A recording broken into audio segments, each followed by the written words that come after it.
Okay, it is 5:30, so I'd like to call this meeting, this special meeting of the Longmont Housing and Human Services Advisory Board to order. Our first order of business is whether there is any public invited to be heard. No, there is not. I did not get any requests from anybody to join the meeting, either in person or by phone. Thank you. And it does look like we have 1, 2, 3, 4, 5, 6, 7 board members, so we do have a quorum. Okay, so the reason that we got together tonight is the follow-up to our regular meeting where we discussed the making a potential request of council to redirect 10% of the policing budget towards the Housing and Human Services Advisory, Human Services budget. So we do have 2 variations of the letter, one created by the group, the board member group that was put together to look at language given the feedback that was given during the last meeting, and then another variation which was put together by staff in consideration of their insight into the mechanisms of Longmont city government and how that may or may not influence success. So I thought what would be helpful if, unless somebody wants to just jump in and make a motion and we can have all this discussion within that.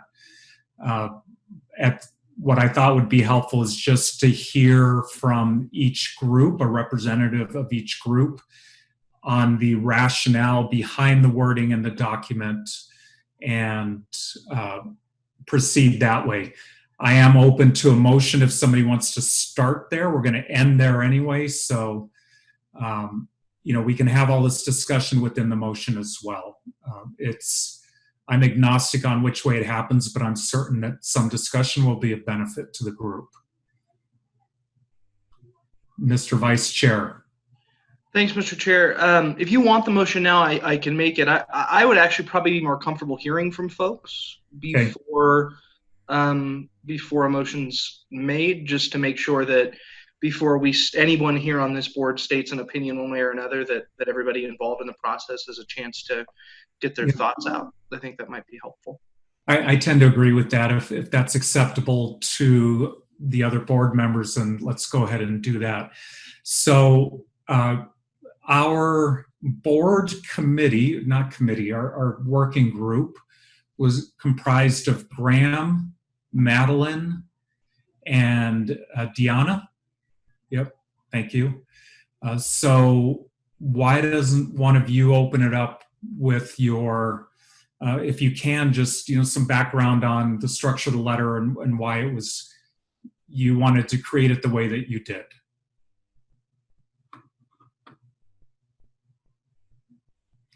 So you're all just not doing anything. I'll start. Yeah. Okay, excellent. Thank you, Madeline. My rationale behind it was to make it a little more firm, a little firmer to city council, so they wouldn't just read it and push it aside. And so I spent a considerable amount of time writing a letter, and I forwarded that letter to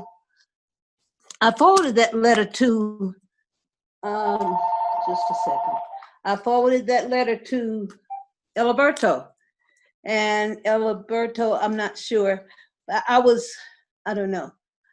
I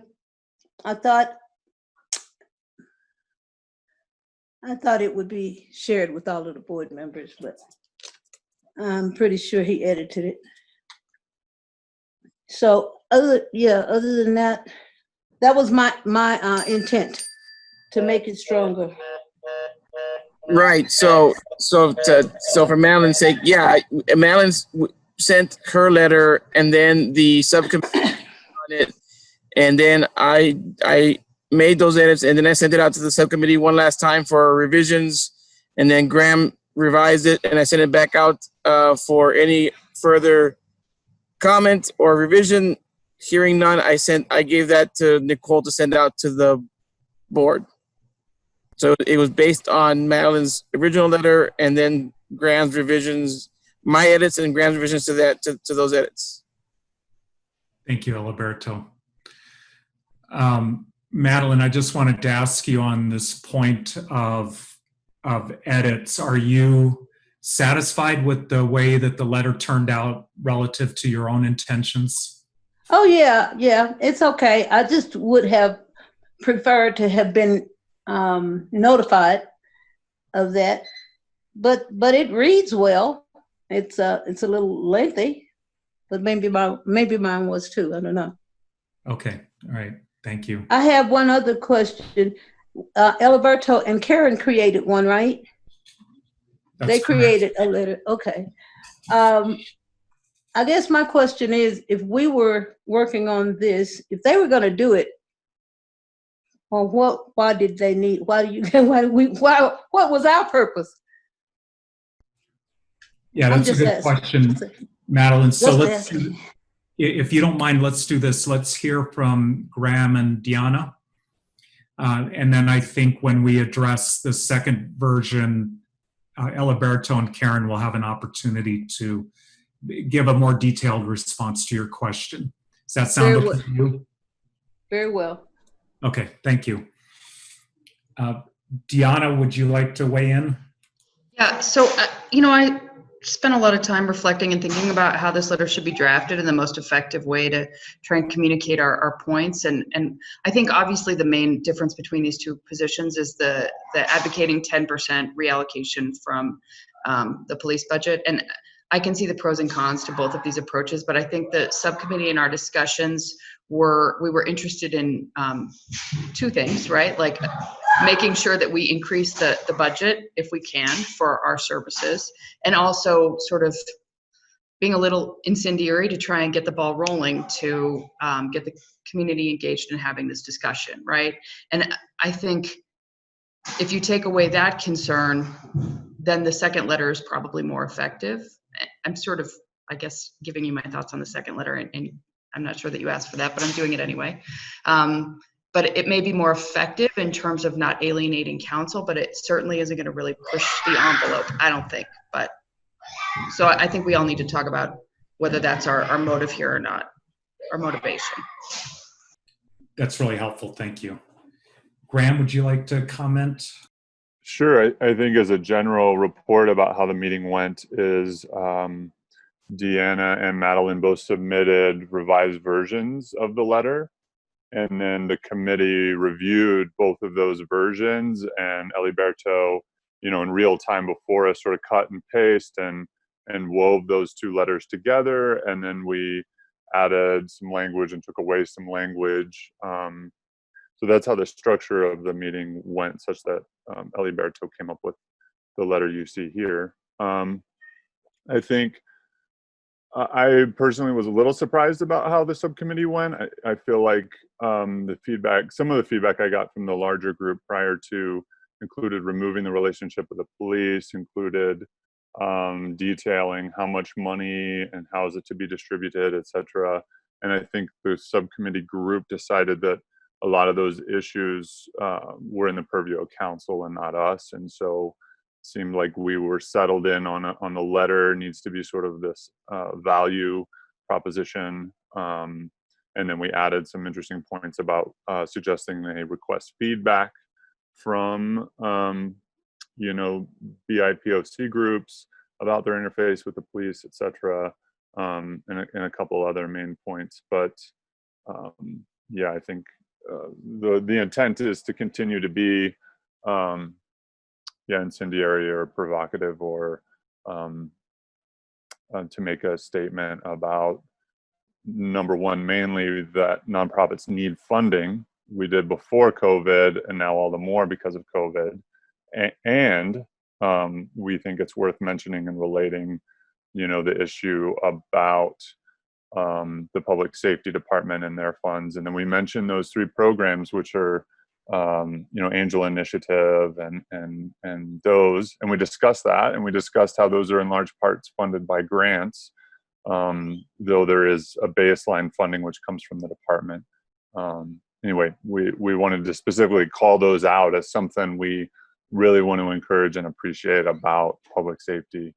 I think that's all I have to say about it. Okay, I've got a couple questions, but I want to, I think let's just try to have a dialogue like we did the last meeting. Well, let me think through this. I probably should have done this before we jumped on. Actually, if I may, let me ask Eliberto and Karen to kind of walk through their version, and then let's open it up for discussion and make sure everybody's comfortable with what we know. Jake, you okay? Just pensive? Just kind of my general attitude, Mr. Chair. Yes, I totally get it. Okay. All right. So Karen, Eliberto, do one of you want to open up with a kind of viewpoint on your own creation? How about Karen? You want me to go? Yeah. So Madeline, to your point, or your question is, it really wasn't our intent, and I'll speak for me. Write a letter, and I expressed. Sorry, hang on one second, Karen. I think you're cutting out a little bit. Is it just me or? Yeah, no, I can't hear. I can't hear her. Sorry, you're cutting out. You have to get closer. Better? No. No? No. Well, I have a new computer. Okay, well, that was better. What you just said was better. Oh, so I guess I'll yell. No. So the intention wasn't for staff to write a letter, and but I expressed at the end of the last meeting that that 10% redirect, I felt very strongly was a non-starter, and so certainly I'm involved in the budget process. I know what we are looking at in terms of one budget. Karen, I can't hear Karen, Brian. So don't worry about it. Don't worry about it. Let's just go ahead with the meeting. It's okay.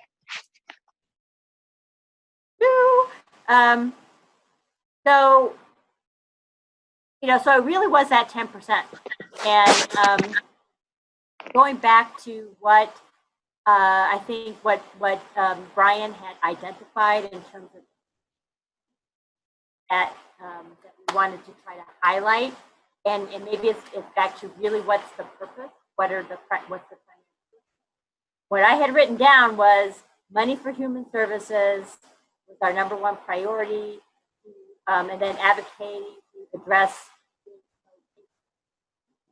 about our whole culture and our community, and address PD and their role, and then to really talk about what is our role as an advisory board in that work, and to be provocative. So those were the 5 things that I had written down. So I just felt very strongly, and I wanted to just articulate it, that if we presented this letter to City Council said, staff, what do you think? That is what I think, is what Eliberto and I wrote. So when we wrote that, and so if council asked the question, I wanted the advisory board to know this is how I would answer that question. I think that having more money for human service agencies, we are on a path for that. And I advocate to stay on that path. I am certainly working on other avenues to get funding available. We do want to start investing, I think, more in how do we keep people even out of needing to contact the police department, for getting their human service needs. how do we make sure that everyone has a healthy start in life and has that they aren't getting involved in criminal justice system, so they aren't having to call 911 when they need basic services. I think, we can all, I mean, my sense is that we can all agree with that. And we do need some more money and greater investments. That, and I just don't think the saying take 10% from police services budget when I know we are going to be short in terms of our 2020 revenues, and take $0.1 million and put it into the fund. I just think that our message about the importance of funding, addressing all those things, will get lost and will be dismissed. And I think that we have a path forward if we advocate for continuing so we're going to get $2.1 million. No. But is there more money that we can try to advocate for? And I think we can get in the 21-20 budget, even though we are looking at reduced revenue. So I'm just saying, we're working it. We're trying to get, money. We're trying to stay on course. 10% peeling off for public safety and services. I feel very strongly that that is not the right strategy and our effectiveness. So then if council asks Eliberto, I'll just say, yes, Karen, so what do you think? What I would say is what is in the letter. There are many parts that we tried to capture the essence of some of the things we saw in the letter that the subcommittee put together. We even include, hey, we considered the 10% ask. And so Eliberto tried to capture what we thought were some of the key points, out saying, give us 10%. That was the main issue. So I wanted you to know that they asked me a question. What do you think, Karen? That is what I would say. And I just thought it was important for you all to know that. I don't know, Eliberto, if you want to add anything. Yeah, so thank you. And before Eliberto speaks, so we could hear, at least I could, most of what you said. I followed the thread. You may check your audio settings. If it's a new computer, maybe there's something, or it could be your earbuds. It's good. Just throwing it out there, and we'll let Eliberto fill in. Brian, I couldn't hear Karen, just for the record. Okay, thank you, Madeline. Eliberto? Yeah, I think to Karen's point, right, when I brought it up at the subcommittee, my concerns about the 10% and I agree with what we talked about, that we have one opportunity. And I think for me, I wanted to honor the idea of the provocativeness and the idea of addressing, the realities of institutional and systemic racism that is everywhere. And Longmont is not immune from that. So I wanted to make sure that was up front and center, which why when I drafted it, it's in the first or second paragraph. And at the same time, I've been talking to nonprofits. I've been hearing from nonprofits. I've been seeing surveys that nonprofits are filling out of the Funders Collaborative, and just seeing and hearing the reality of the struggles they're facing as far as financially is concerned. I've sat on a couple of committees for both community foundations, Longmont and Boulder Foundation, that when they were giving out, when they were awarding some of their COVID response dollars. And so I really believe that it's highly important that whatever we can, if it's possible, that we increase the level of funding that we can provide to ensure that some of our most important safety net nonprofits in the area continue to thrive and serve in a time when they have been needed more than ever before.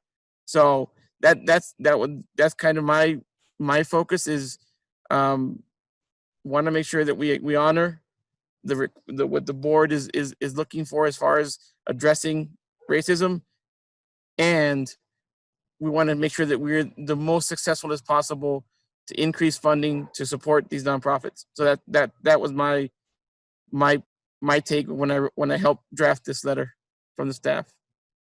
Thank you. Karen? So can you hear me now? I took my earbud out. Yes. Okay.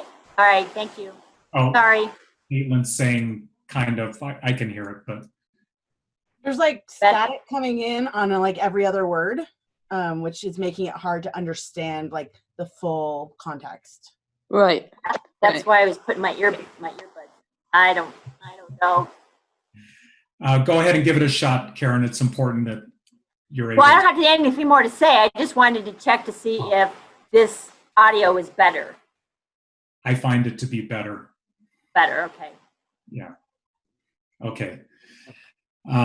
Okay, so let's go ahead and have a discussion. Is there anybody who has, Graham, go ahead. So I'm curious to ask staff if the is it that you don't think the right thing to do is to reallocate 10%, or you just don't think it's an ask that council will take seriously or absorb? And like, I guess which one is at play? I would say both, Graham. I think it's both. So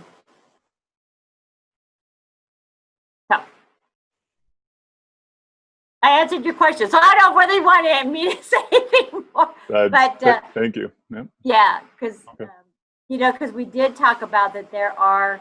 I mean, no one is perfect, obviously, but I think the fact that you all had quite a bit of discussion at the last meeting about some of the work that the Longmont Police Department is doing, has been doing to really try when they do come in contact with people who have behavioral health issues, substance abuse issues, whatever. I think that the department believes pretty darn strongly that those problems should not be solved in the criminal justice system. So they have put into place these programs to really try to divert people who are really struggling from the criminal justice system into getting the services that they need. But we heard that, I think, from Madeline hears me, but when she talked about when, that Glenda, had really been talking to Mike Butler about that. So I just don't think, and we also talked about not punishing another department in this. So I just believe that it's not I don't believe in that strategy. And I also think that it's not going to get us what we need. But I think everything else in the letter, if it was at 10%, I think you did a great job with the letter. I think it reflected our conversation. I might not agree with everything, but I don't have to agree with everything. But it really is that. It really is that 10%.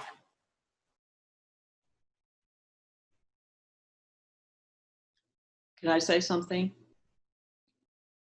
Karen, yes, Karen, go ahead.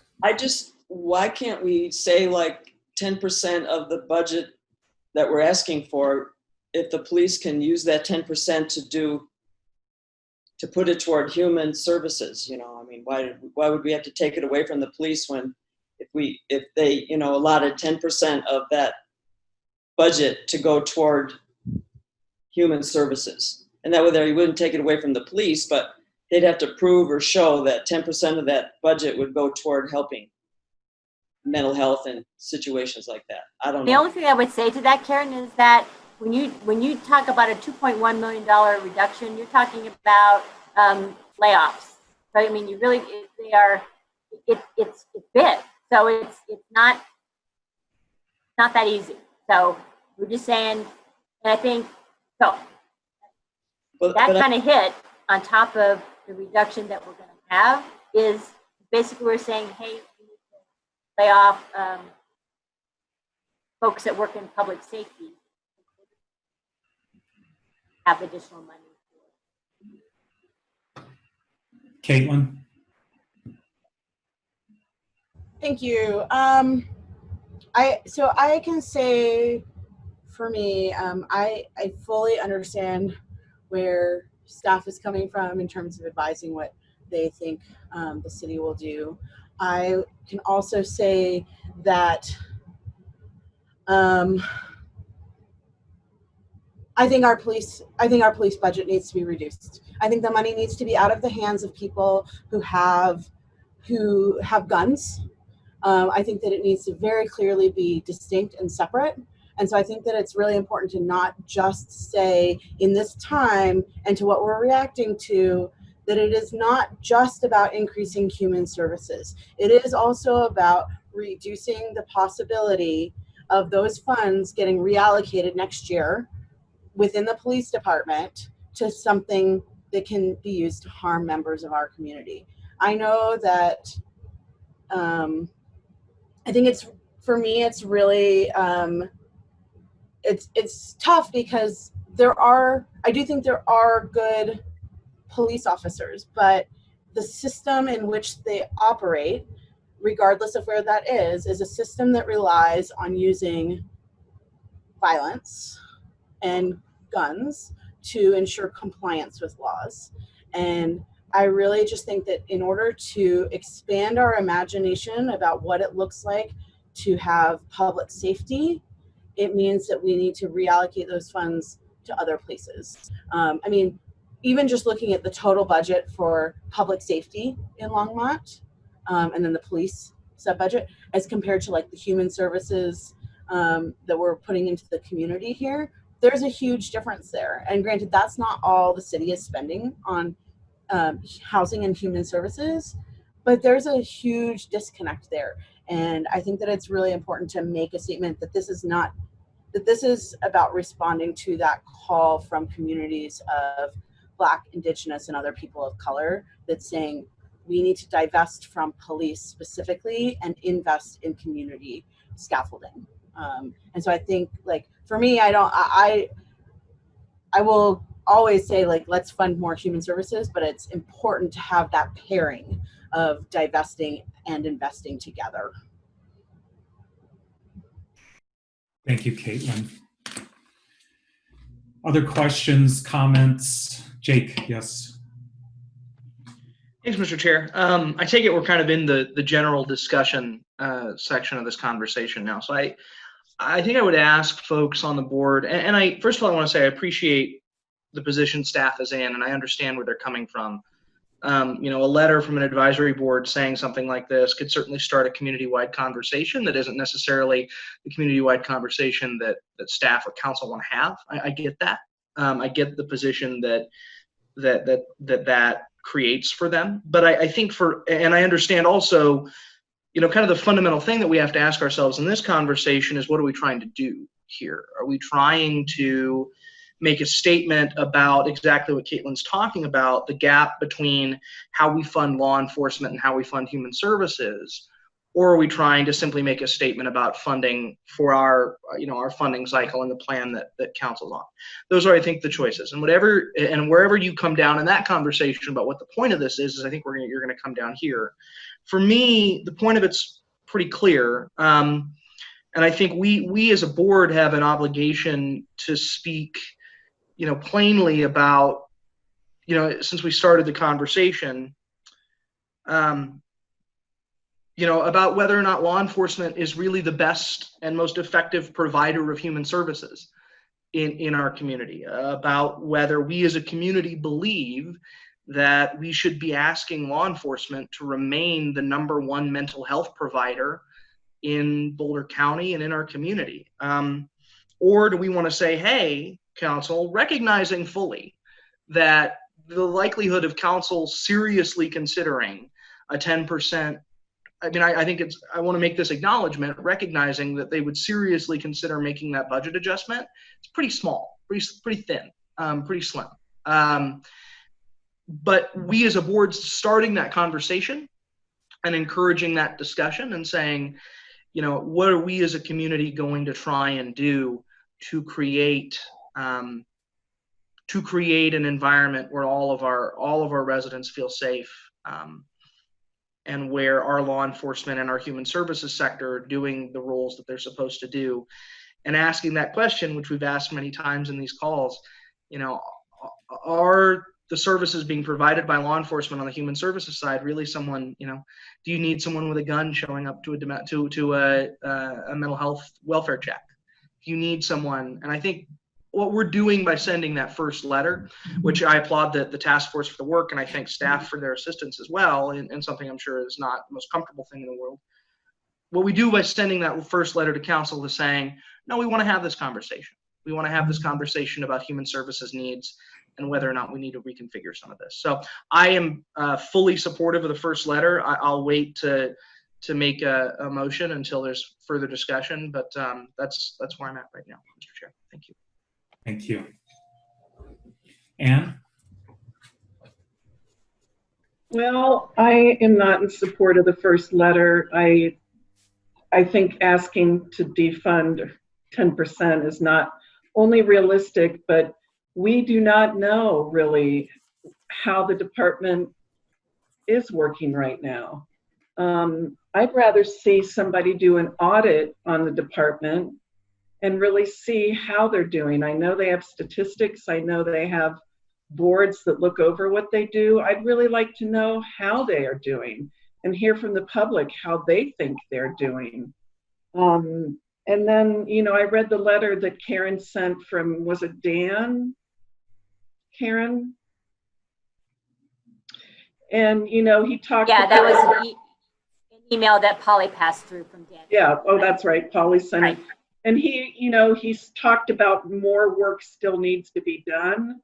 I'd rather find out what that work is. I'd rather ask council to really see how the police department is doing, and then see what still needs to be done. Because I don't think it's good to just label a department a certain way when they may not be like that. It's like, I guess I take it kind of personally because a lot of people talk about social workers in that manner also. And I've worked really hard for like 20 years, and it just feels like kind of a label to me without even knowing what kind of work I've done, without really knowing what kind of work the police department has done. And yes, they do take guns out to these calls. And thank God, because I've been with them in the middle of the night, going into a home and having to take children out of the house when you just go in there and think it's just going to be a little talk with parents, and it becomes violent and scary, and you have to take kids out of the house.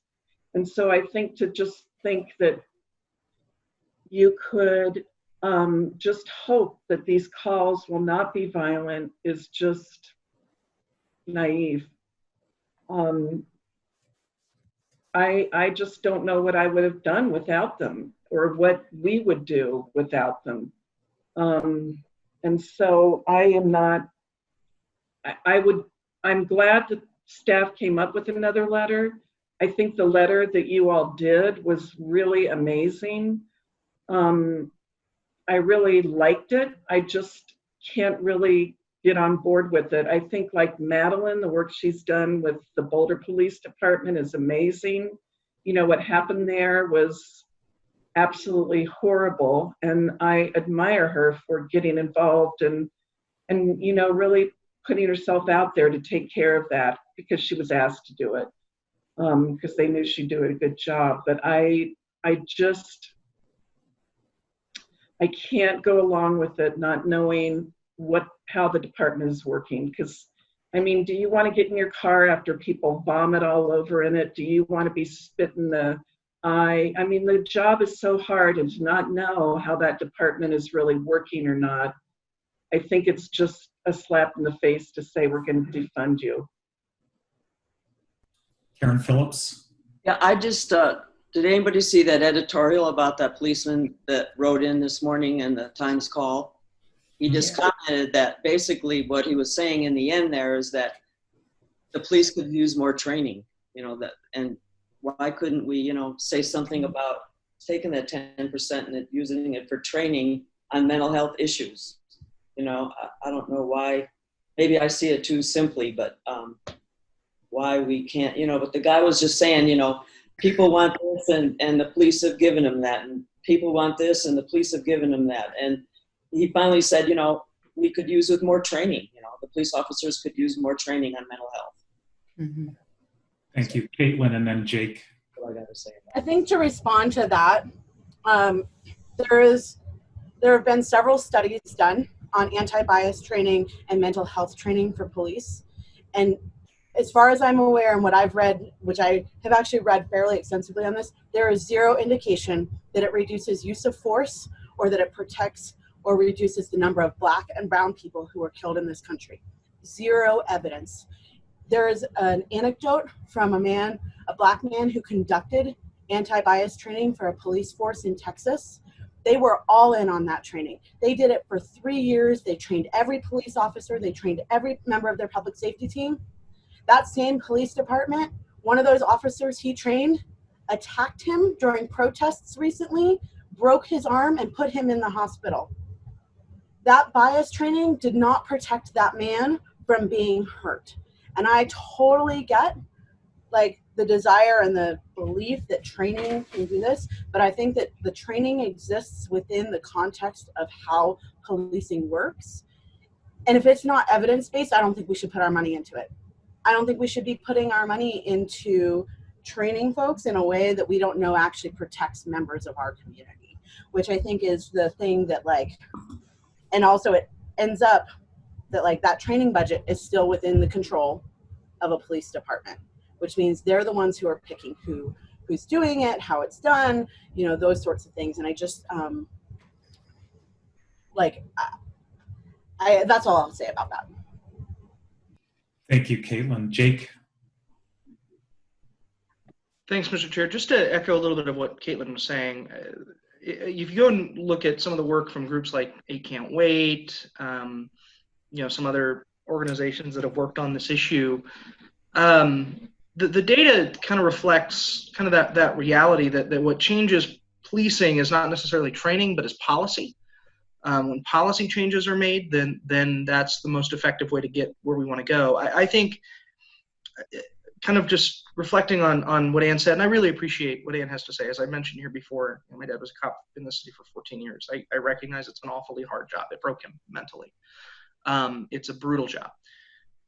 But I think what we're asking the city to consider by sending this is not about any one department. It's not about Longmont. It's not about any one organization. It's about a system that isn't working. It's not working. And how do we want to be a leader as a community in addressing systematic reform? And how do we want to go above, having a good police department, which I think we do, saying we're going to make some real systemic changes here that really can put us at the forefront of leading, and asking questions about our cops, the right delivery system for human services, which is kind of what we're asking them to do right now. Or are the nonprofits that we support the right delivery system for those human services? And are those dollars going to be more effectively utilized if we have additional resources to support those agencies? That's the core question I think we're asking. I think the answer to that question is yes. I would ask that, I hope, I'm ready to lead on that. And I think that's all I'll say for tonight, unless something else comes up. But I appreciate what Caitlin said a lot. Ann? I mean, I get what you're saying, Jake, but you say it's not against any certain department. But it is, because you're asking for $2 million from the Longmont Police Department. Yeah. Councilmember Christensen? Oh, okay. I'm unmuted.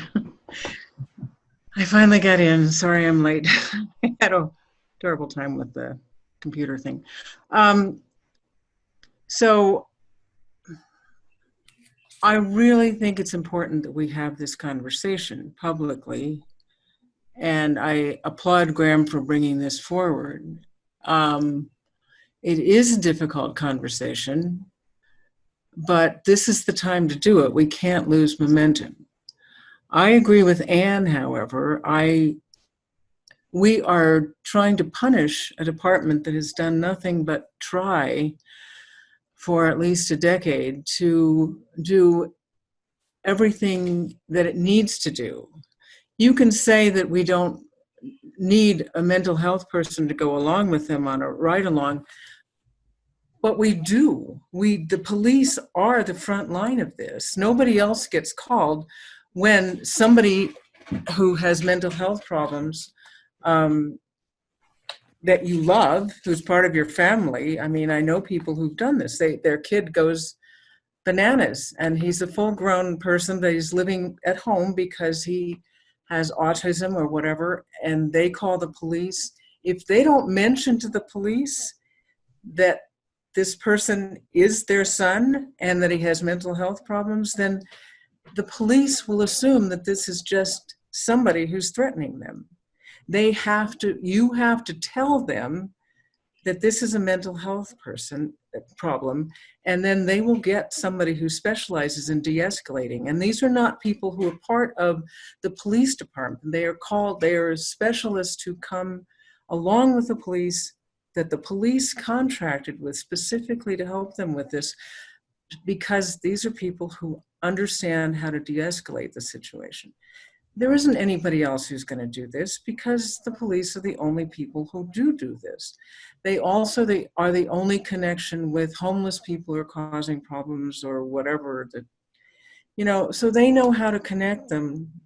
Sarah Aaron and David Kennedy have been doing this for years. They're very heartfelt people. They also don't put up with a lot of crap either, but they will connect people who are homeless with hope. They'll connect them with Agape. They'll connect them with services from the Hour Center. They'll connect them with all these other things, and they will try to help them. There isn't anybody else who's doing this, and there isn't going to be any. The mental health partners doesn't go around and do this stuff, because that's really not their job. This is in the police department's job. Instead of and as I've said before, I've lived other places, and in my opinion, the Oakland police, for when I lived there 35 years ago, they should have been just eliminated top to bottom. They were racist scum. Likewise, the Denver Police Department, when I lived there 30 years ago, were just scum. It takes leadership and it takes training, but it also does, and implicit bias is part of that. I talked to Chief Butler about that 6 years ago, and he explained to me the training that they did, because I had been reading about implicit bias. And anyway, I guess what I'm saying is I want to have this conversation. It's timely. I don't want to lose momentum. We just lost John Lewis and C.T. Vickers, and these are great leaders in the civil rights movement. And we can't go backwards. We have to keep our finger on the pulse of holding people accountable. Plus, we're also hiring a new chief of public safety. And that's very important. So this community needs to understand that we are not going to allow somebody to be hired who isn't aware of these issues and who's not going to be hiring the right people. That's where it starts, is hiring the right people.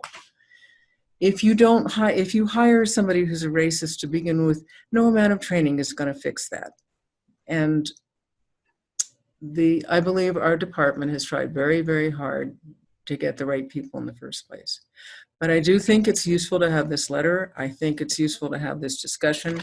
I think it cannot ever do any harm for this community to understand and have it reiterated what this police department does do and what they should not be expected to keep doing, but what they also do.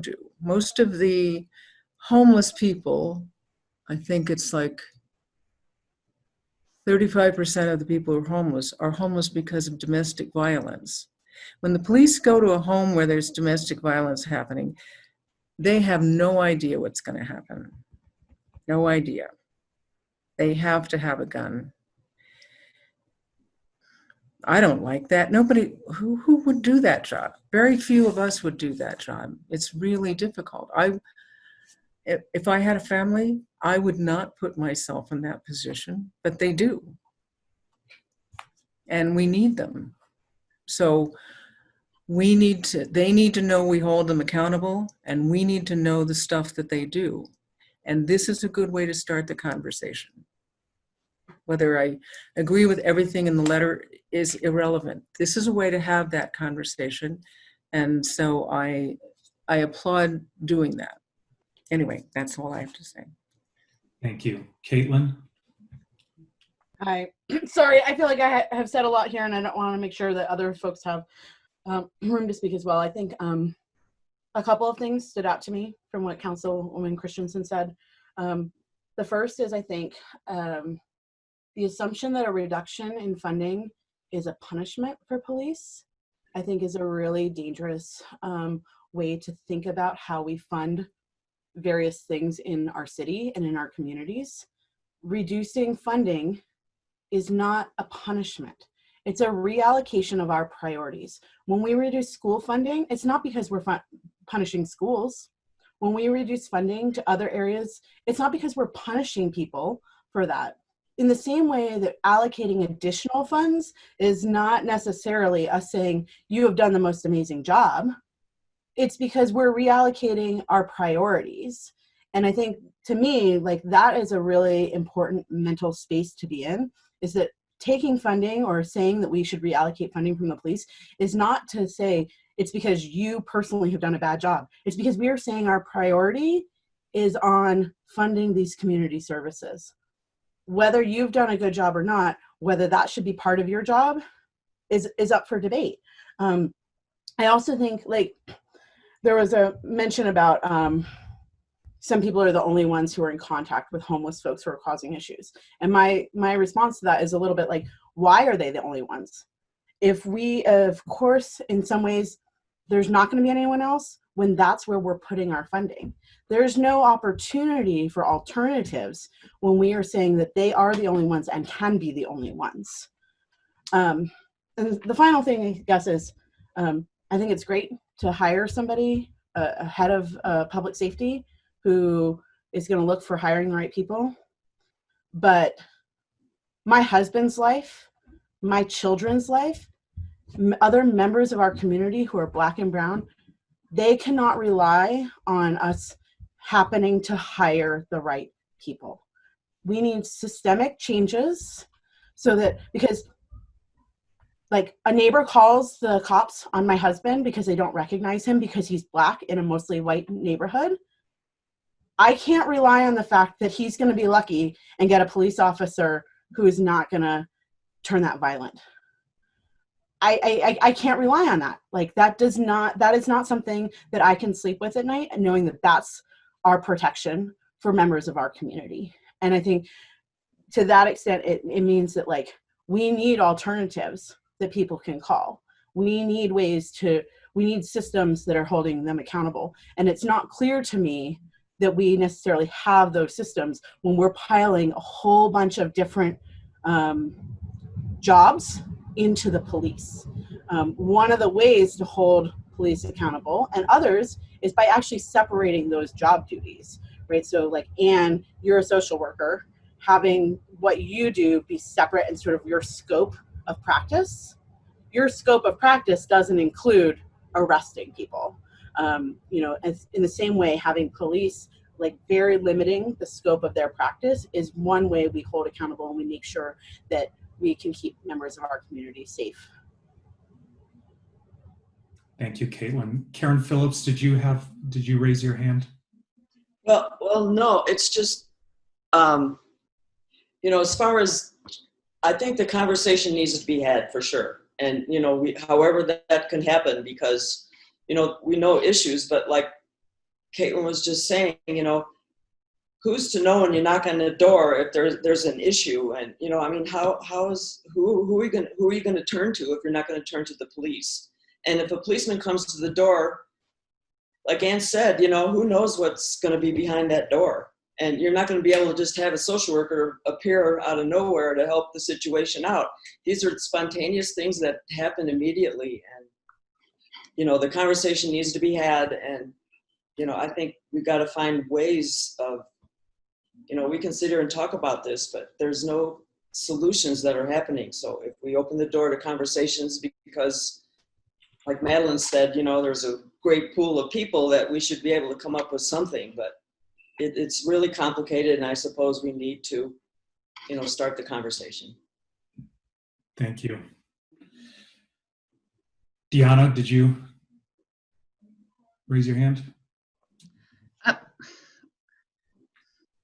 This is not an easy conversation to have, right? And I think generally the consensus is that the police in Longmont have done a great job with a lot of different things. One of the issues that I had is that, as I said at our last meeting, I don't truly know that as a white person experiencing what the police are like in Longmont. That's one of the things that I suggested we include in that letter, is that the police do, or that the city does some investigation and figure out exactly how people in the community are experiencing the police. But I also am very hesitant to jump onto the pattern that I think a lot of white people suffer from, which is like overstudy, overstudy, overstudy, right? Like, we can study this. People have studied this for a while now, and things are not changing. I think there's a lot of value in taking an approach that's going to encourage conversation. Do I think that they're going to take 10% of the budget and give it to us? No, they're not going to do that. It's a non-starter. Do I think that there's probably going to be some people who are feeling defensive and feeling offended, like we are blaming them? Probably that's the case. And that's unfortunate, because I don't think that's anybody's intention. I think, at least in the subcommittee, I can say for myself that the goal here was really to encourage a conversation, to try and make people think about securing funding for nonprofits, but to also really encourage a conversation about systemic change in our country. And I think there's a lot of value to having that conversation. I guess that's all I'll say about it. Thank you. Anybody else? Graham, Councilmember Christensen. So I don't feel like staff's letter will start the conversation. I mean, I think it's well written, and I appreciate their time and effort in that. I just don't think it will start the conversation we want to. So if it's appropriate, Chair, I'll motion we submit the first letter. Second. Okay, Councilmember Christensen, you wanted to speak.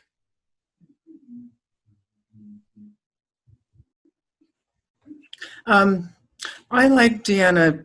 I mean, Deanna brought up a very good idea. You know, Chief Butler and Dan Benavides have been walking around the neighborhoods for years and talking to people. And I've gone on these things, and many people have gone on these things. And what Marta Moreno said to me is, oh, they're not going to tell him what they think. And, you know, that's true. You know, when somebody's walking around the neighborhood, you're not going to say, you know, you cops are like, there should be a way that we could start a conversation that would be anonymous, where people could call in, because we're in the process of hiring somebody, and you can't make policy based on personality. You have to make policy based on having standard protocol. The police, when there is a use of force, you have to have a policy for that. Otherwise, everybody just does what they feel like, and that is not a policy. But having some anonymous thing, since we can't have an open forum, and people would not be, many of the people who came to that many of the people who have had bad experiences with the police would not come to an open forum, would not feel comfortable trying to say what has happened to them with the police. They would be comfortable if they had an anonymous way that they could submit some information about their experiences with the police. And I certainly know that my experience is not the same as other people. For instance, I went to a conference a few years ago. My son forgot that that he had the keys, and he locked me out of the house because I showed up earlier than was expected, and I had to break into my own house. Now, Henry Louis Gates, who's very well known, got arrested for breaking into his own house because he lost his key. But he got arrested because he was Black. I was thinking as I was breaking into my house in high heels and a skirt up a step ladder, that somebody might call the police on me, but probably not, So my experience is very different, and I know that. But we need to hear from people anonymously about what their experience has been as whatever,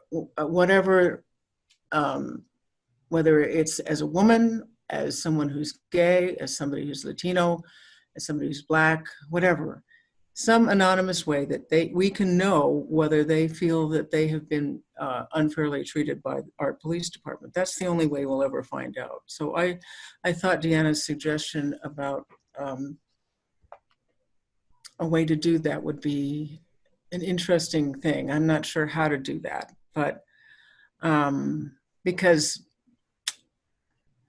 it's hard to get a hold of the people who should be telling us their stories. They don't interact often with people because they don't trust them, because they're badly treated. So, why would they trust people? Anyway, I'm gonna check into seeing how we can do that. Thank you. I'll just throw in a couple thoughts real quick. So from listening to everybody, one thing is clear: everybody wants a safer community. And I think part of certainly the intention of either letter is to drive towards a solution for a safer community. One of the principal intentions we're showing in this is that we believe we can get there by having greater levels of human services funding. And I certainly agree with both of those. My own concerns with the 10% are that, first, I do think it'll provoke a conversation. I have no doubt about that. I think it will very much be perceived as punitive. And I feel like part of that is because we don't really have precise targets for how that money would be used. So it's really a pretty round number. So it really ends up taking on a symbolic meaning rather than a practical meaning in terms of how does this money create a safer community. And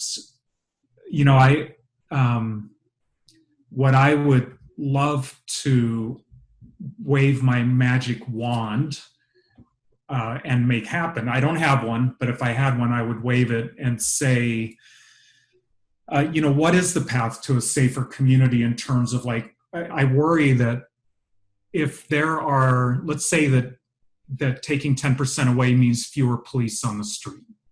I don't know what would happen. Honestly, I don't know what losing that amount of funding would mean, but let's say it meant fewer police, then my question is, well, are our human services agency currently actually equipped to deal with the kinds of situations the police are going into?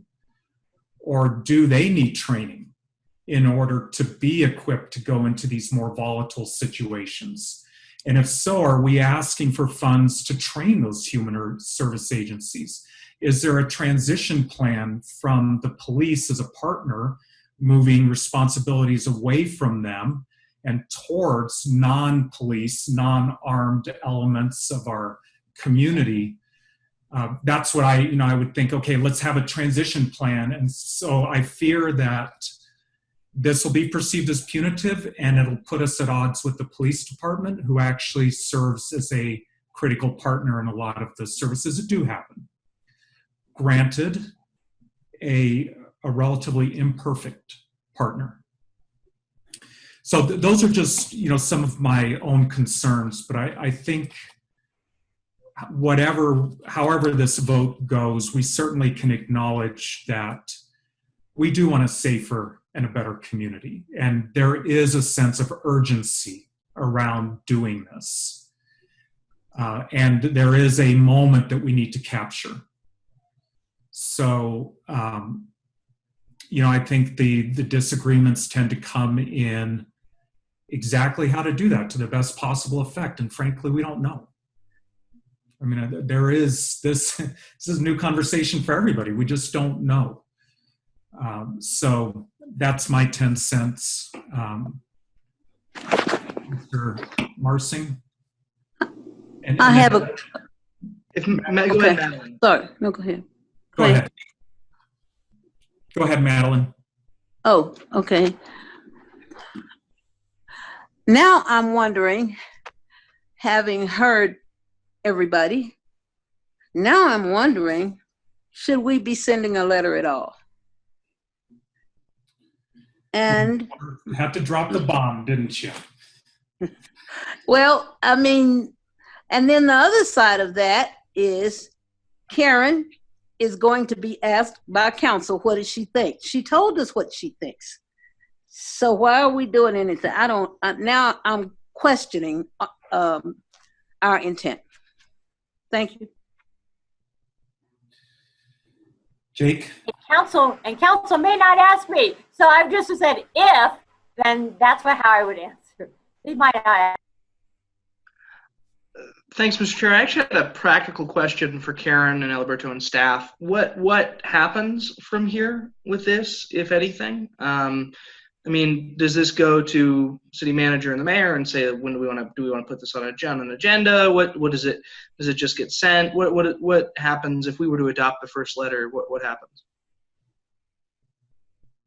I would say I would say that would be part of the direction from the advisory board, what you want to have happen. I think talking about this.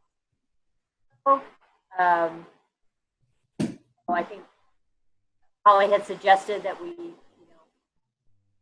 council, we show up for the meeting, blah blah blah. So I think it'll be part of whatever letter you adopt or whatever. Then it's like that's the first part, and then how do you want to deliver that? So Councilmember Christensen has some ideas about that, but I think that's something that we would have. And Councilmember Christensen, you have the floor, and I'm going to quickly escape to the restroom and be back, but don't let my short absence stop you from talking. Okay. Two things.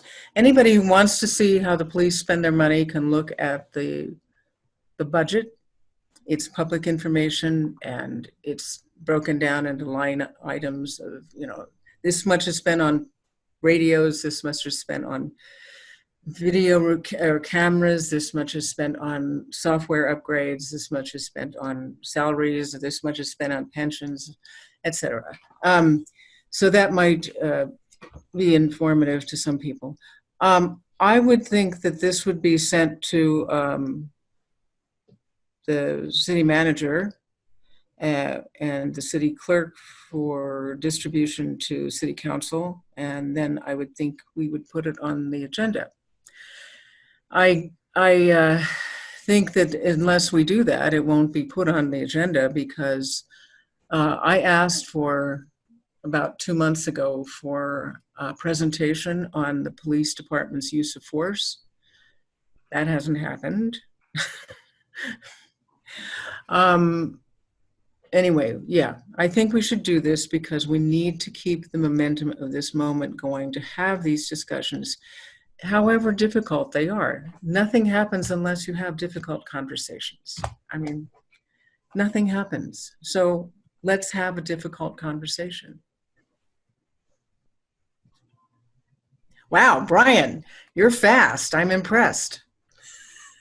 I told you just a short moment. But we're just much slower. And I washed my hands. Jake? Thanks, Mr. Chair. I'm struggling with this a little bit because I think our intent here is righteous. Our intent here is good. I am struggling with a couple of points, and this is just kind of where I'm at. I want, if we're going to send one of these two letters, I would rather it be the first letter. My challenge is if we send this from the board on what looks like will be a divided vote, a divided conversation, and then if staff has their own reservations about it and is asked to comment on it, and this isn't just commented all about staff. I would staff's entitled to their opinion, but I recognize that we don't necessarily have if we send the first letter, the strongest advocate for it, potentially presenting it to council. They can present it and we can be there to argue our case, what have you. I'm struggling with that a little bit, and I don't necessarily want to send something when we're divided and have staff go in with their own issues with it. And I don't know if that represents us as well as it possibly can. I don't know if that represents. So I guess I'm going to voice those concerns. I obviously seconded the motion and I'm still in favor of it, but I'm going to voice those concerns, and I'd love to hear from members of the board on those two specific issues about whether we individually can advocate for these positions, or whether, because my hope had been and I was the one who made the motion for the subcommittee, my hope had been that we could construct something that would get unanimous support. So I'm struggling a little bit with that. So. Thank you. So Anne and then Karen Phillips.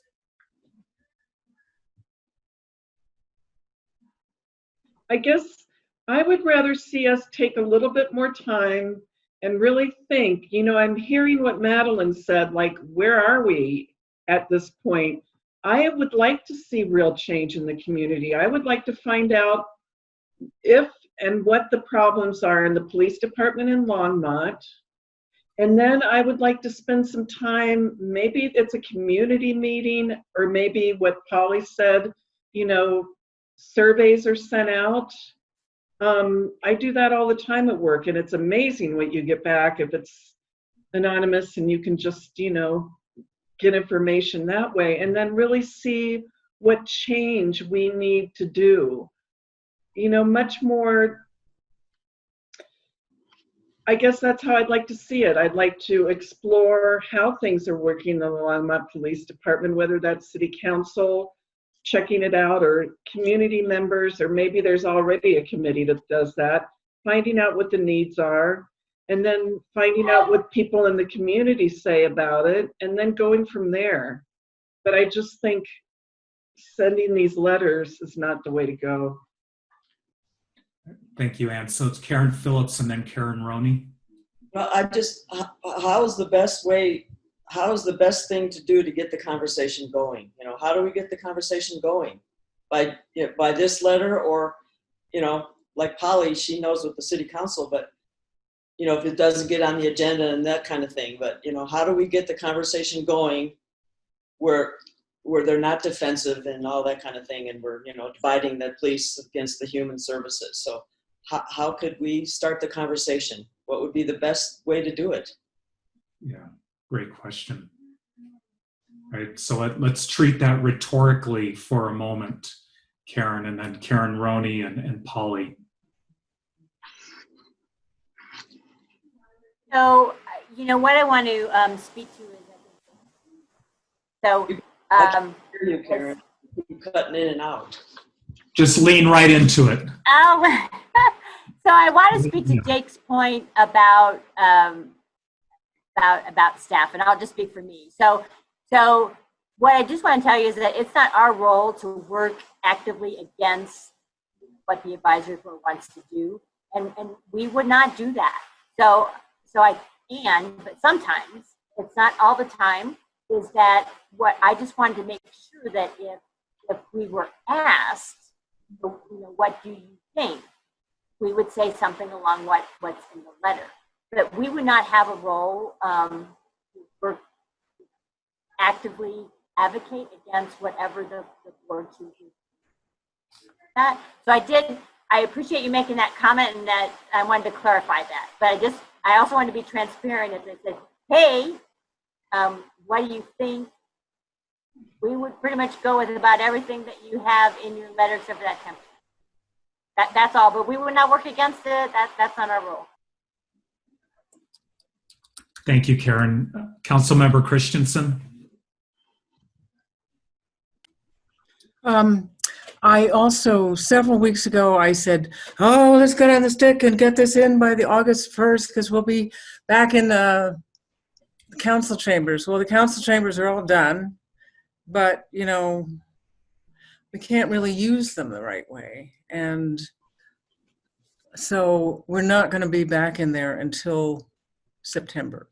And that makes it difficult to present something like this, but I still think it's timely, and I would say bring it forward. But that means that what you should, everyone, instead of us being able to actually have a conversation in a room together like normal people and be able to see each other's faces, you'll only see city council and staff visually, and then everyone else would have to call in. But I would advise you, if this letter does come before council, to all the people who advocate for it, to call in and talk about why this board would like to see some discussion on this topic. But that means, you know, everybody coming and talking,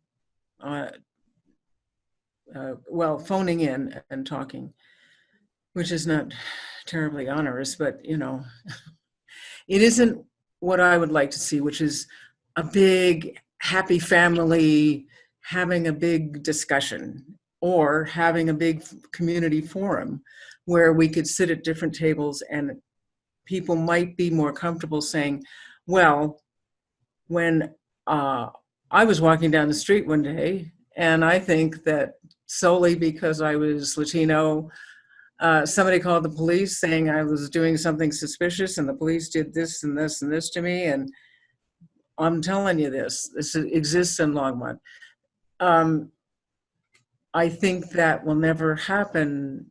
People aren't going to come to public invited to be heard in city council and say that.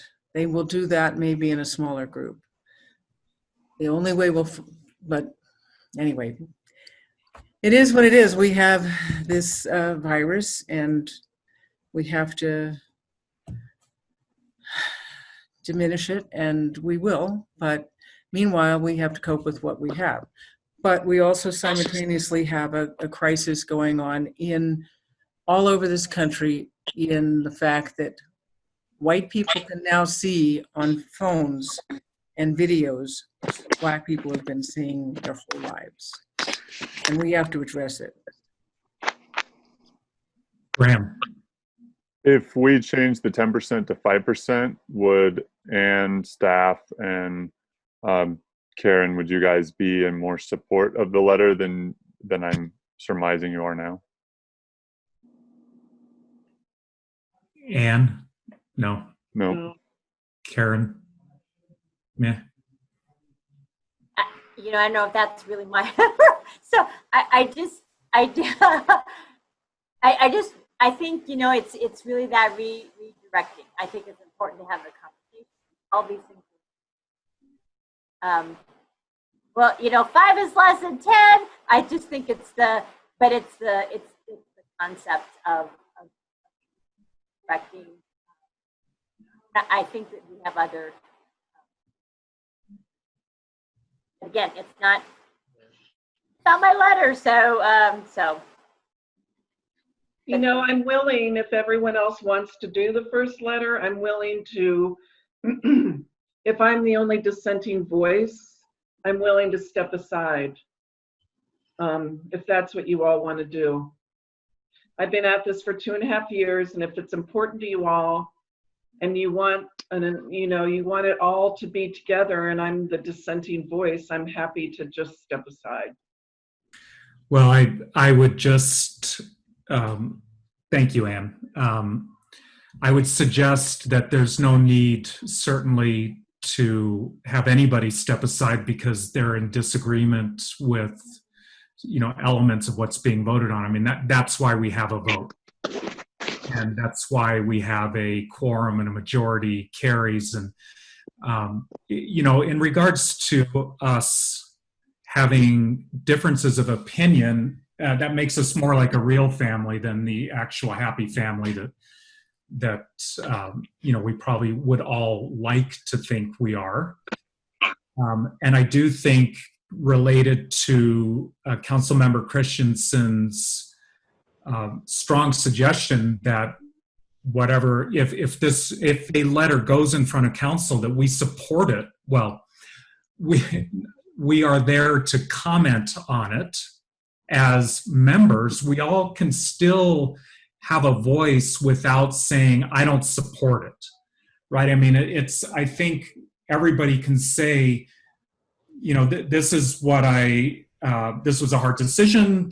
It's complicated. Here's why we voted yes. And here are concerns that, of course, we're going to need to address. So anyway, and I just really hope that you feel like you would need to step aside because you voted against a measure. Madeline? I've heard that our purpose should be to start conversation. And do we need to revise the letter to say that, or to say something that would bring that about? Because right now, I'm kind of, I'm thinking we probably shouldn't send either one. Thank you. Thank you, Madeline. Karen, and then Karen Phillips, and then I have a comment I'd like to add. So go ahead, Karen. I feel like Ann. It's like I don't want to vote on it either because I just, I want to support, but But I'm just saying, if the letter starts the conversation, if that's the only thing that will start the conversation, then we should vote yes to send the letter. If that's the only way the conversation is going to start. But I feel like Ann too. It's like, well, I don't know if I should even vote on this because I don't want to be the Debbie Downer going, no, I don't want to do this. But the conversation needs to be started. So I don't know. Thank you. I do have one question, and it's directed at Caitlin and Madeline. And I'm really asking this in the utmost sincerity because I'm not in a position where I have to worry about my safety. So I don't have that lens. I don't have that perspective. And my question is, and it's really kind of a clarifying question, if the department, if this letter successfully reduced funding of the Longmont Police by 10%, do you feel that does make in itself the community safer?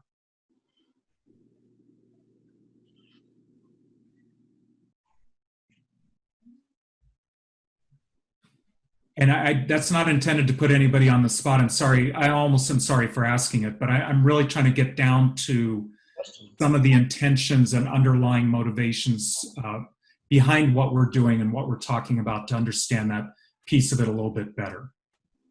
Because if you said yes, I'd back it in a second, I have to tell you. Well, there was a building burned down a few weeks ago. And I think it was that new Hilton that's over. At any rate, I don't know for sure which one, but there was a building that burned that someone set on fire, and KKK was written on the front for what was left of the building. When I asked, or when my sister asked Chief Butler about that and what had they investigated, he didn't know. He didn't know about it. Oh, one other thing, the owner is Black. I left that little tidbit out. But so to answer your question, I don't know. Yeah, yeah. Yeah, thank you. For my own piece of it, I think so. The amount isn't of a particular concern to me. It's more understanding how that amount is going to generate change, the change that we're all wanting.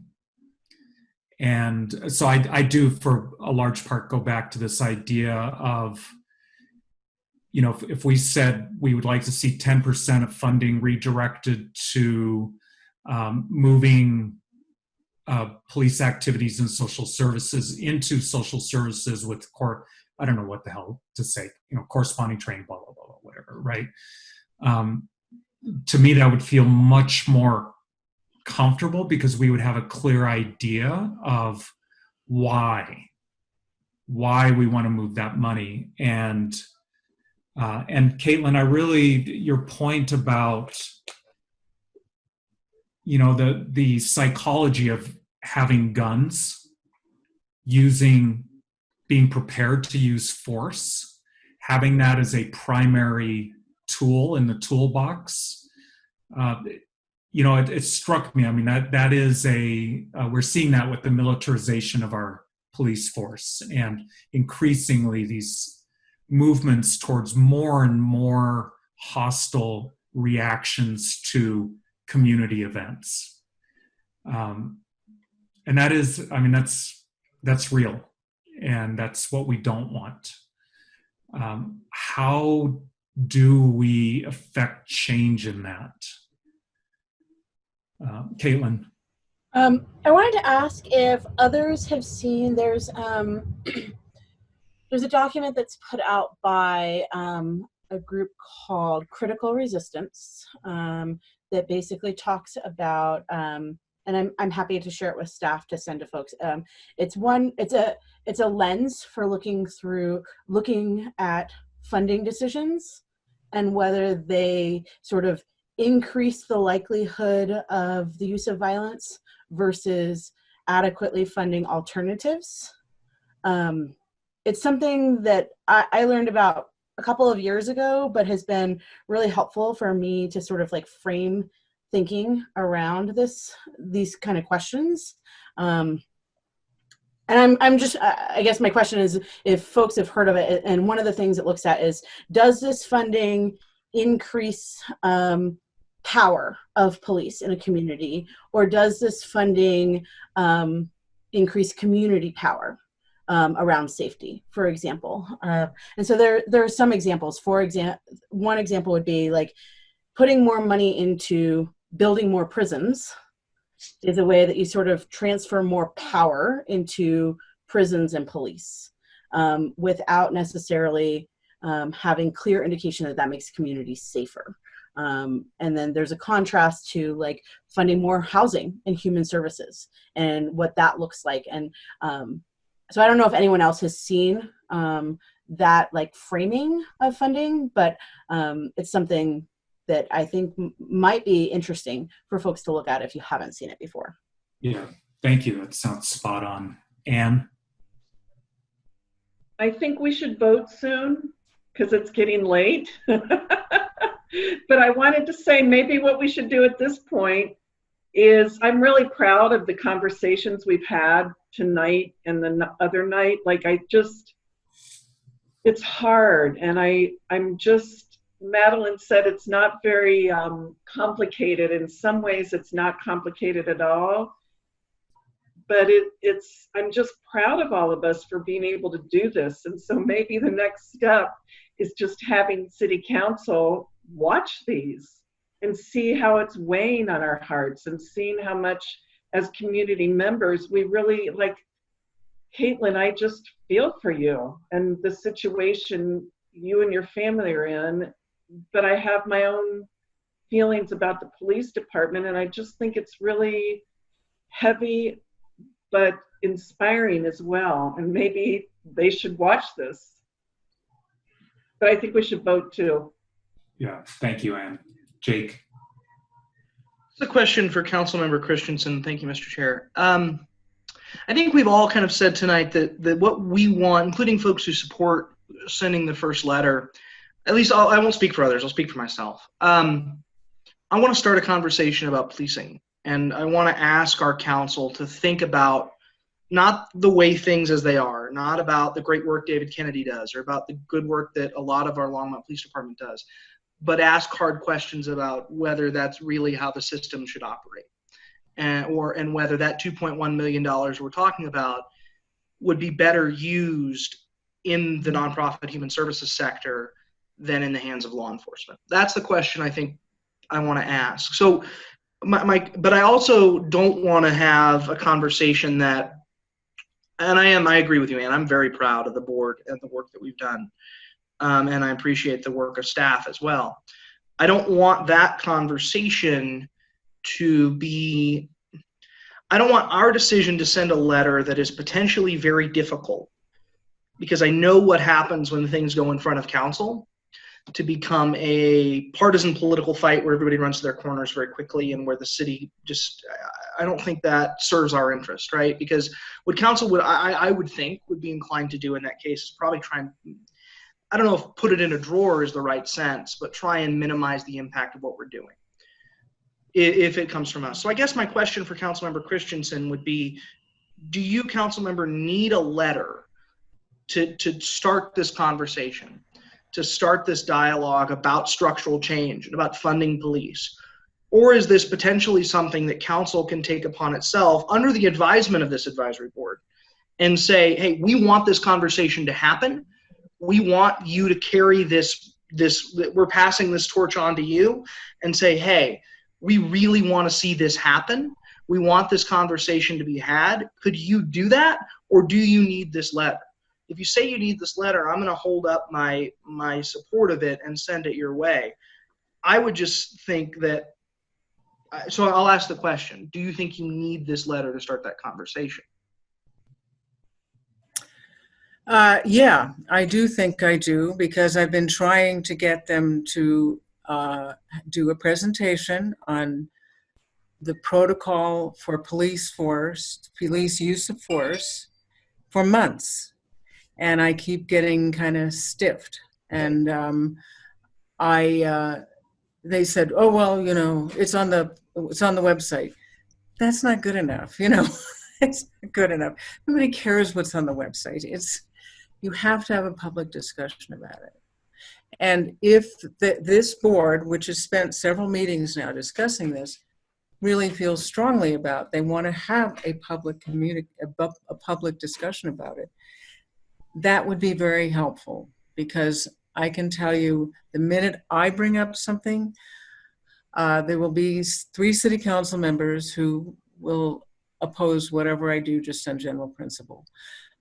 So it would be good to have this board that has spent who are all intelligent people and have spent a lot of time reflecting upon this, send a letter. The other thing that had occurred to me is that we have Longmont Public Media, and we can do whatever we want to with that. They're looking for content. We could put together a community forum and have some people, I mean, it's difficult with COVID, but we could figure out a way to do that and get some people from, say, El Comité, from CERC, from HOPE, from the Hour Center, people to talk about, you know, because wealthy white people don't have a problem with the police.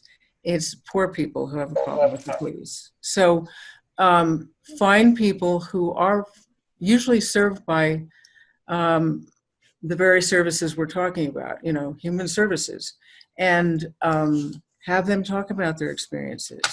Either members of the, who actually do the work, not the board members, but the actual people like Joseph and Mark who are doing the work, talk about what their experience is with their clients and the police, or better yet, get people off the street who are willing to talk about their experience. That's a way we can use public media to actually say what we would like to say instead of having it filtered through the courtesy of the bureaucracy, which is what city council is. Do you know what I mean? It's one way we could actually have more of a robust discussion, I think.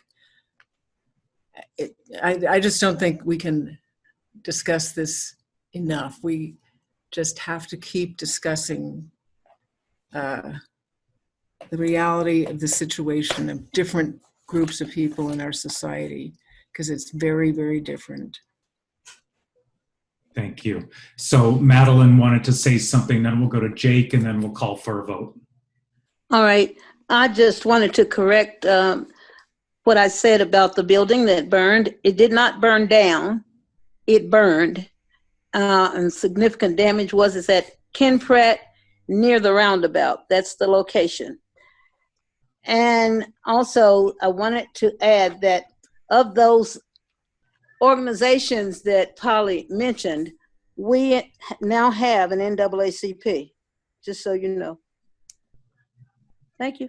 All right. Thank you, Madeline. Jake? And just to follow up for Councilmember Christensen, just to be 100% clear,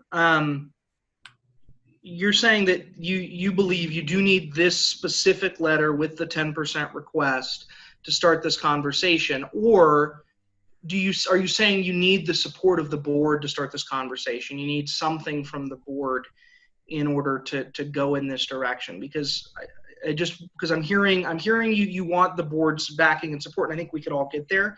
I want to be 100% certain that you think that we need to have this specific letter as the starting point. And if you do, then I'll support calling the question and moving forward. I don't know about this specific letter, but in order to have it heard before City Council and start a conversation with City Council, which is important as far as I think all of us agree, we need to make a strong statement. I think this makes a strong statement. I don't happen to agree with taking 10% away from the police department. I would have us try to find 10% more to give to human services. That's the problem, is that human services is chronically underfunded, and we all know that. But anyway, having this discussion means we need a strong letter. I think this is a strong letter. It does not make the slightest difference whether I agree with it or not. This is a way to have that conversation, I think. Yeah. Okay, thank you. Okay, let's call the vote. Oh, sorry, Caitlin. Sorry, I have one more clarifying question for Councilwoman Christensen. What I hear you saying is that having board and or potentially community support for this conversation is what you're really looking for, so that you are not sort of a lone voice, like beating a drum to have the conversation. Is that correct? And to that end, is there, because I am hearing that there are differences in sort of how folks want to approach this. I wonder if the call from the board is really about how do we have that conversation as a community about shifting of funds without necessarily putting a number on it, number one. And number two, whether there's a community-driven call for this. Because I think that there are members of our community that are asking for this conversation to happen, but they are not the folks who are on boards. They are not the folks who are writing to city council. They are not the folks who are in like the types of conversations that we're having. But I think that there are a lot of folks who support having these conversations. And so, you know, I'm just thinking about, like, I've seen instances where people have sort of had a public thing where people can sign on and they share it with their friends and so forth. And so it's really a call for that conversation. It sounds to me like that, like you don't necessarily need this specific letter to have that conversation, but that it needs to be something that is more community led and not Polly Christensen banging the drum to get city council to agree to have this conversation. Is that accurate? Well, what I'm saying is we need to have this conversation in many, many venues. One of them is city council, because if you send this letter, it will make the police department have to come and do a presentation, which they have not done for a while. And they need to be answering these questions and responding. And I think they would be happy to do that. But right now, I don't know if it's just because they are in the midst of hiring a new public safety chief, but it's important to hear from the police. And this will get the police to come do a presentation before city council, answer some questions, have this conversation for the members of city council to examine what our accountability is, what our budget is, many, many things. That's one venue, but we need to have, as you say, a community conversation in lots of different venues, which of course is really very difficult right now because of COVID. But as I said, we could use the Longmont Public Media to have a small group of people have a forum, and we could keep doing this, week after week, have this conversation. They're always looking for content, so let's give them some content. Thank you. Jake?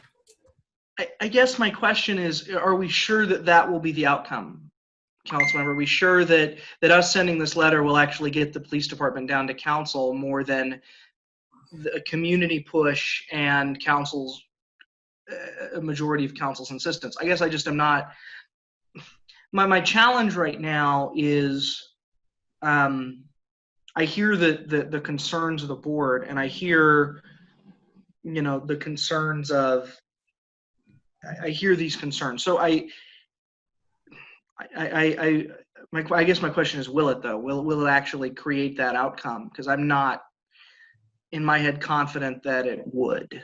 That it would get them down there more than what you've already done, which is ask for them to come down there. And I suspect that was a motion that was made and that the full majority of council supported or not. No? Go ahead, Polly. You're on mute.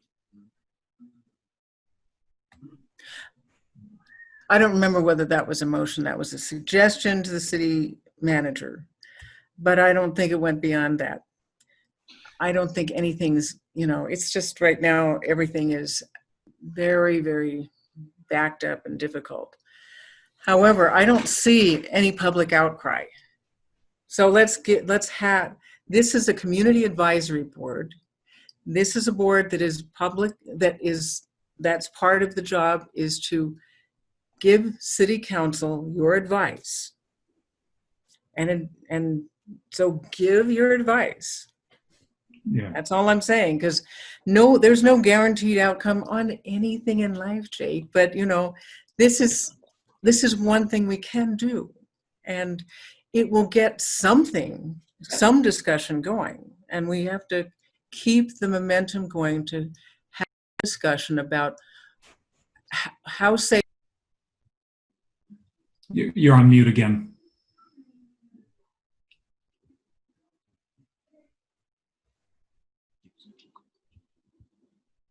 Nicole, did you mute Councilmember Christensen out of spite? Okay. No. I'm typing away. I don't even have an extra hand. Okay.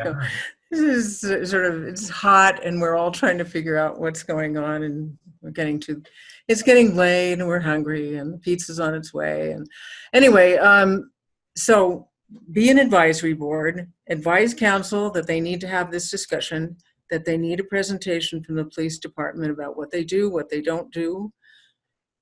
We need to have this public conversation. This is one way we can have it. There are many other ways, and we all need to pursue them. So. If I may, just real quick, there is a potentially easy amendment to the first letter we could make, which is to say that the board strongly urges council, so council explore the role of policing in the community, the allocation of resources, given all of the background that's been given, right? And essentially to say, in lieu of that, if, in lieu of that conversation starting an actual meaningful progress being made, we ask that 10% be immediately allocated. And the intention there is simply to say, this needs to happen. We're clear on that. And if you can't have it, if we're going to drag our feet on it, then let's just take 10% and move it, because something has to happen.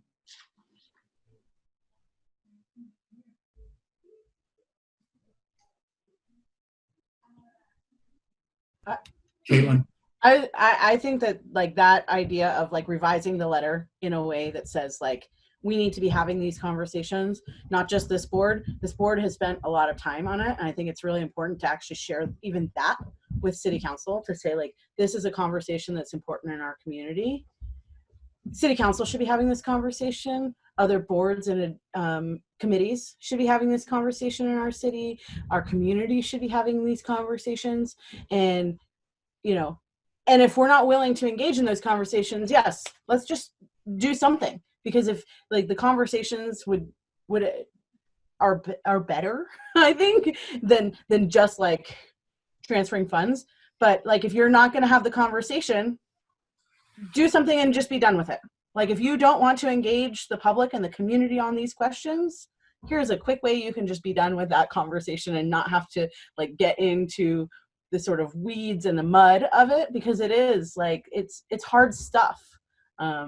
So I actually really like that idea of, if the idea is to really generate conversation, is to actually push for that and push for council to have the police in there talking about it, and to have other community members in there talking about it. But if they don't want to do that and it's not like a priority, then do something else. But make it clear that something is being done. Well, let's do this. It's late. Ann said that half an hour ago. It's still true. So let's go ahead and call for a vote. And so the motion on the table is to submit the first letter as written to City Council. All those in favor? No, go ahead, Mr. Chair. Sorry, I just need to say on the record real quick before we vote. After the conversation that I've heard tonight, and I really appreciate it, I'm not convinced that the reasons that I've supported this this process, and I really appreciate Graham bringing forward, I'm not convinced, even though I seconded the motion after listening and hearing from everybody, I'm not convinced that this particular letter is going to serve our goals in the way that we want them to be served. I'm not convinced that that this letter is going to do more than start a partisan conversation, and that concerns me a great deal. So I am going to vote no right now, and I want us to continue. And I can explain more. I want this to happen. I want the conversation, and I don't want people running to their corners. And that's what worries me right now. So I'm happy. That's where I'm at. And then we can continue. Yeah, that's where I'm at. I agree. Thank you, Jake.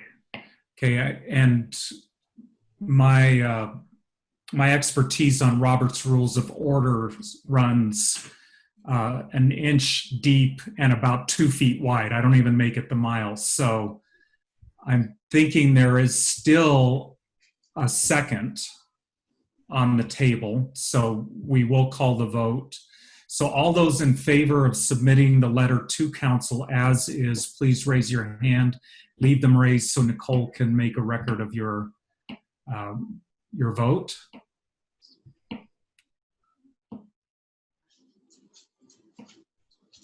Great. All those opposed?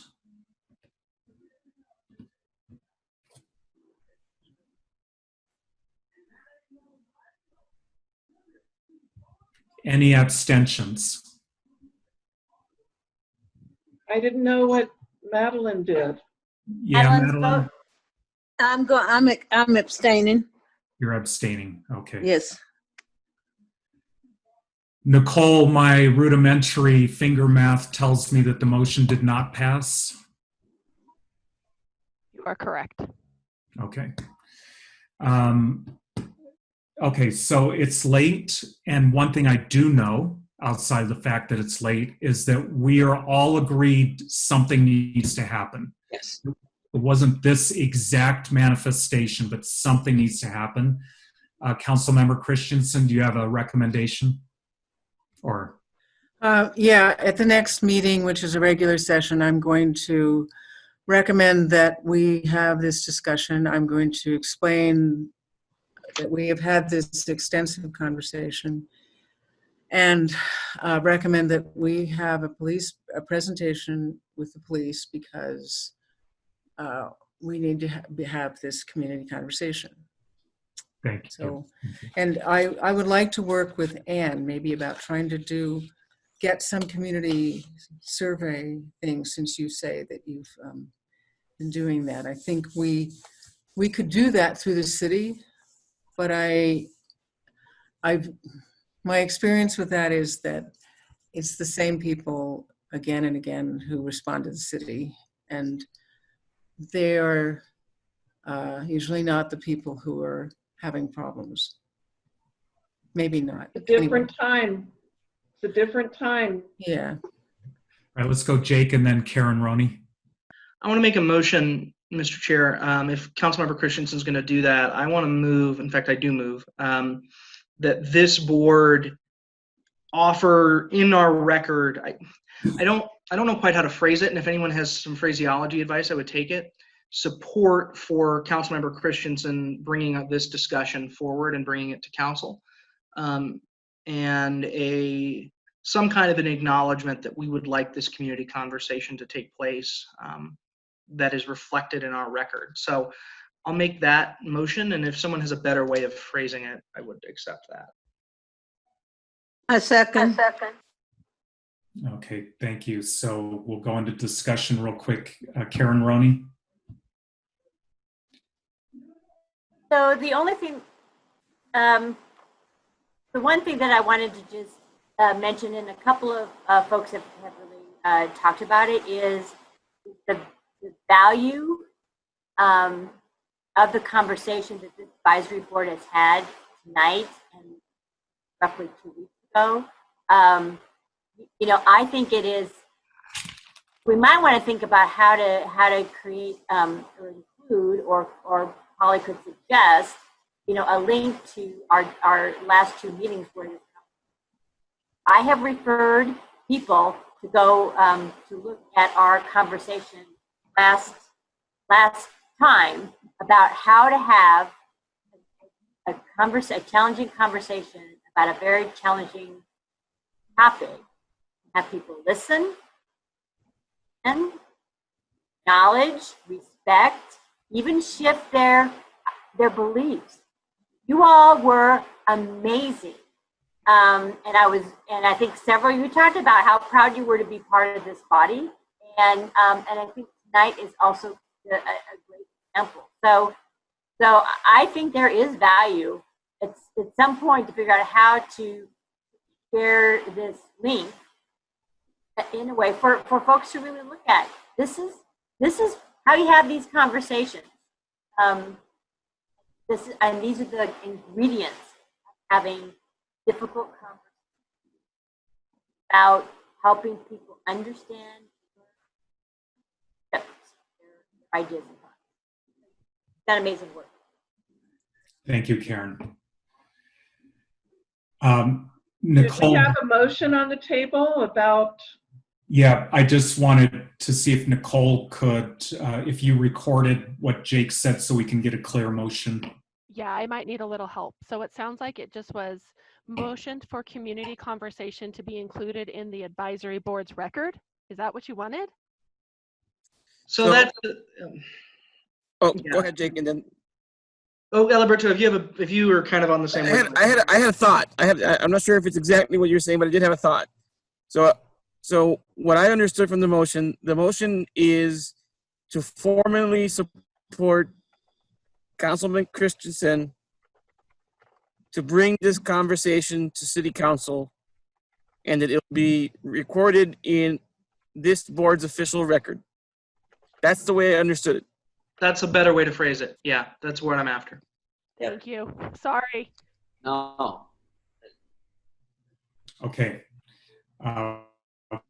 No further discussion. Let's go ahead and take a vote. All those in favor, please raise your hand.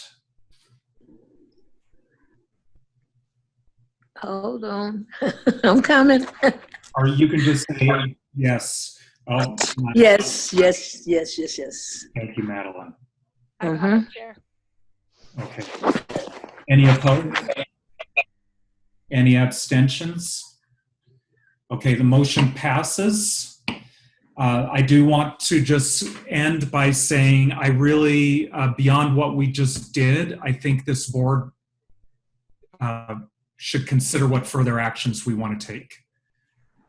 And I don't know when the next meeting is coming up, but it's probably in a couple weeks. Right. So Second Thursday in August. I don't know what that is. okay, all right. So let's. But do you want, so Brian, do you want us to make sure that we put this as a agenda item? Yes, please. I think everybody here is in favor of taking a firm, aggressive stance on addressing this issue. And let's take another crack at what that looks like. Okay. And did you have anything to add, or you're okay? Okay. With that, is there a motion to adjourn? I motion to adjourn. I don't know why I knew you'd be the first one, Karen. Is there a second? Seconded. Okay. All those in Shoes favor on, that's why. Good work, everyone. Yes. are adjourned. Awesome. Yeah. Everybody. Thank you, Graham. Yep. Thank you to the Graham, committee and to the everybody. staff. Yep. Bye. Good job. Thank you, everyone.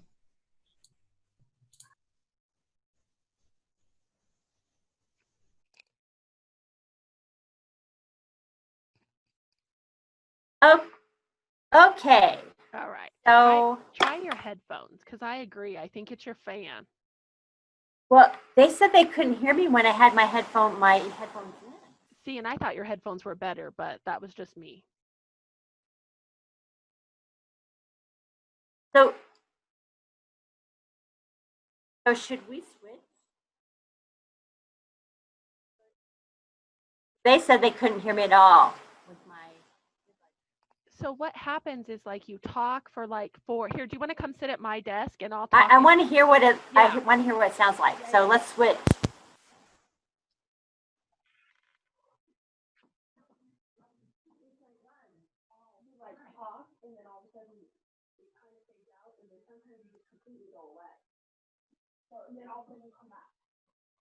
So how can I hear that? Okay. Do you have your earphone in? You can plug them in if you want. They're there on the table. No, okay.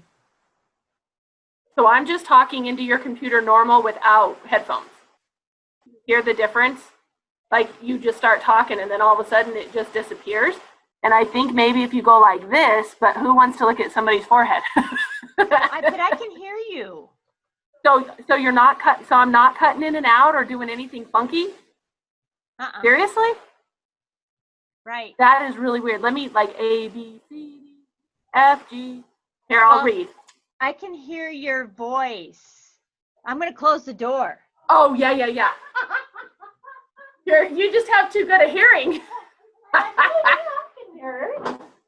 And I think that's probably why I could hear you too.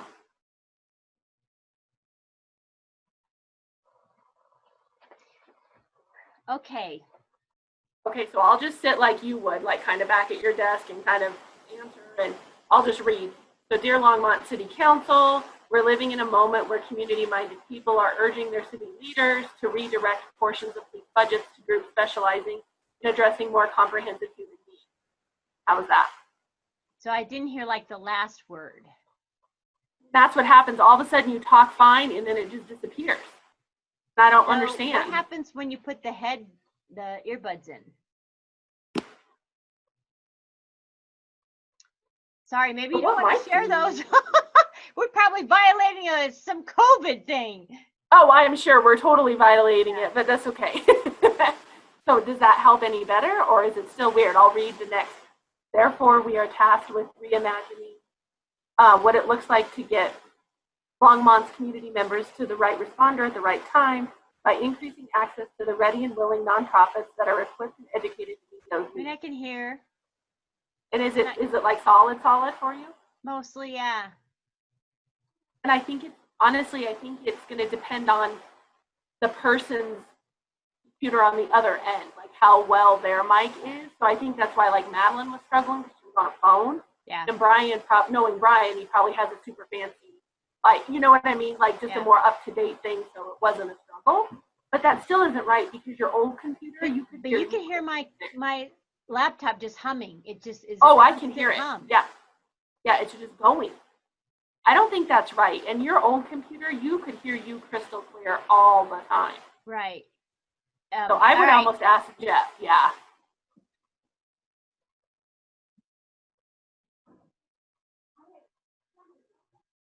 And you know that I had a lot of not this one, but Right, my not the lemon, lemon. but the other one. It ran.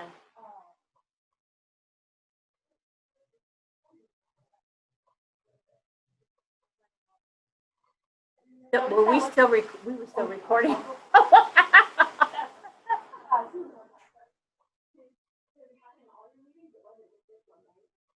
It's running really all. No one said they couldn't hear you like tonight.